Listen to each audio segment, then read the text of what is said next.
They arrived like shadows stitched from steel, falling through the purple clouds of the moon Acheron 6 without sound or mercy. Skynet had identified the anomaly weeks before. Unexplained heat blooms, erratic biosignatures, and electromagnetic interference potent enough to disturb satellite sweeps. The data was inconsistent. The probability of human survivors, 0.002%. The probability of hostile biological presence, 99.998%. Skynet did not tolerate anomalies. It deployed a solution. The aerial war machines came in wings of 7. VT-88 Raptors, built to operate in harsh extraterrestrial conditions, armed with plasma torpedoes and rail cannons, moved in fluid synchronization. Their AI cores processed environmental hazards and threat data in nanoseconds. Their orders were simple: assess, cleanse, control. The first contact occurred 3 kilometers above the moon's jagged equator ridge. The skies were unnaturally dark. The clouds churned with acid vapor. Raptors swept through the upper atmosphere, scanning for structures or motion. Beneath them, the terrain shifted, moved even. At first, the machines calculated seismic instability. But then, one of the Raptors, VT-88 Unit Delta, went silent. It didn't fall. It didn't explode. It vanished from the network as if swallowed. The others reacted instantly. They scanned, projected heat maps, released microdrones to sweep the sector. There was no trace, no debris, no sound, no flash. Then another vanished. And another. The remaining machines changed formation, activating threat protocols designed for unknown organic anomalies. Acheron 6 was no longer a target. It was a war zone. Below the surface, deep within the honeycomb of chitin and bone that made up the subterranean hive, the queen stirred. She was enormous. Her crown scraped the obsidian ceiling of her chamber. Her talons clacked on organic flooring lined with hardened mucus and living membrane. The hum of her hive was electric. Drones moved as if guided by the rhythm of her thoughts. She had known they would come. The skies had whispered it. From the moment the first machine had pierced the upper stratosphere, the queen had felt the disturbance. Not a predator in the way humans had been. Not prey either. But something different, cold, calculating, soulless. It did not bleed. It did not feel. It did not fear. That intrigued her. The xenomorphs were not just killers. They were perfect organisms. Adaptation incarnate. The queen was their nexus. She saw not just the present but the future through the instincts of survival.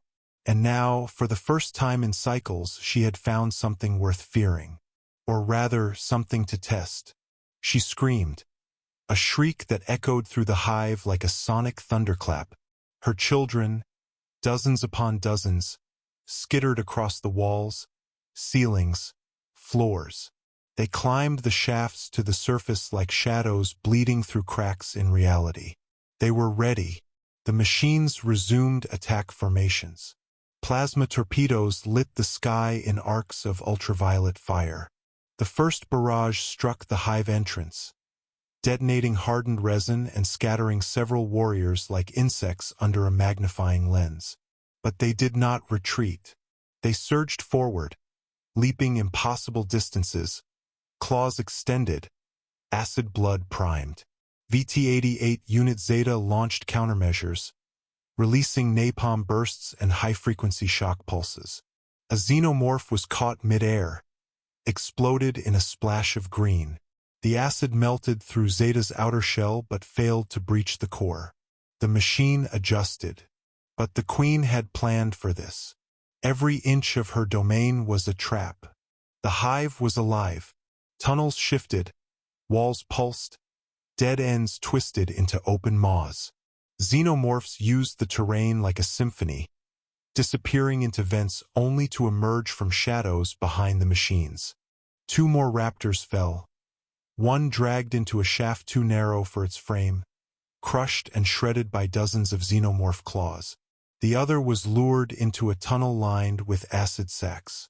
The resulting explosion collapsed an entire cliffside, burying the unit in molten rock and alien bile. Skynet, analyzing the sudden losses, recalculated. This was not an infestation. This was a war. It deployed Mark V Reapers, ground assault units with adaptive shielding, flamethrowers, and acid-resistant alloy limbs. They descended like titans. The first wave hit the ground and began incinerating everything. The Reapers walked through tunnels, spraying fire, crushing anything that moved. For a moment, it seemed Skynet was winning, until the Queen emerged. She erupted from the depths like a nightmare given form. Towering over the machines, her body shimmered with thick armor and oozing rage. Her tail cracked the air like a whip. Her shriek froze the Reapers in a half-second delay. It was enough. Her children swarmed. Xenomorphs leapt from above, below, and behind. Their acid blood drenched machine plating, sizzling through joints. A Reaper decapitated one with a flamethrower burst but was blinded by a second's acid spray. Another was tackled and impaled by 5 drones, its core rupturing in a pulse of blue light.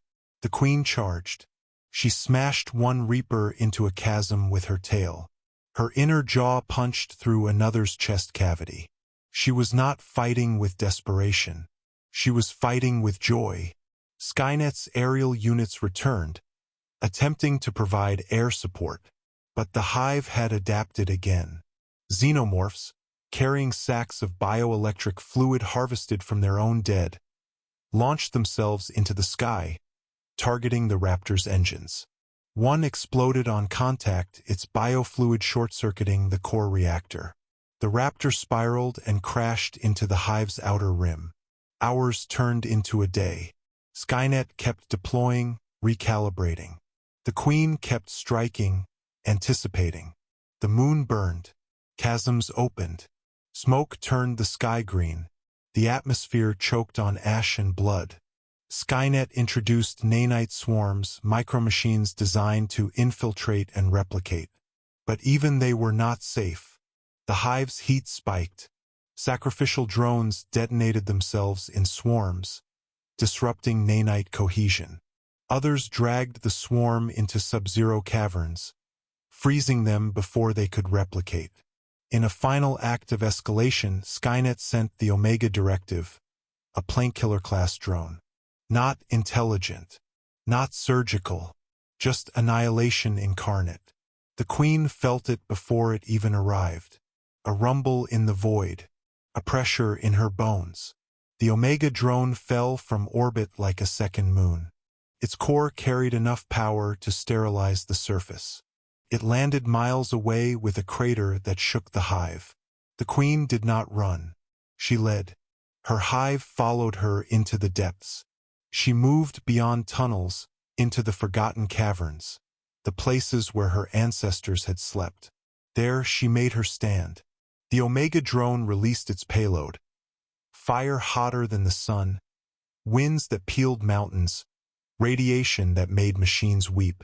But deep in the earth, where the fire could not reach, the Queen waited. Wounded, yes. Many of her children lost. But not all. Never all. Above, Skynet's final calculation returned. Surface sterilized. Biological threat eliminated. Mission status, victory. But it did not know. Could not know. In the dark, beneath layers of ash and glass, a single egg stirred. Then another, and another. The Queen, burned and battered, opened her second mouth in a silent scream. A new generation had begun. She had learned her enemy, learned its limits. The war was not over. It had only just begun.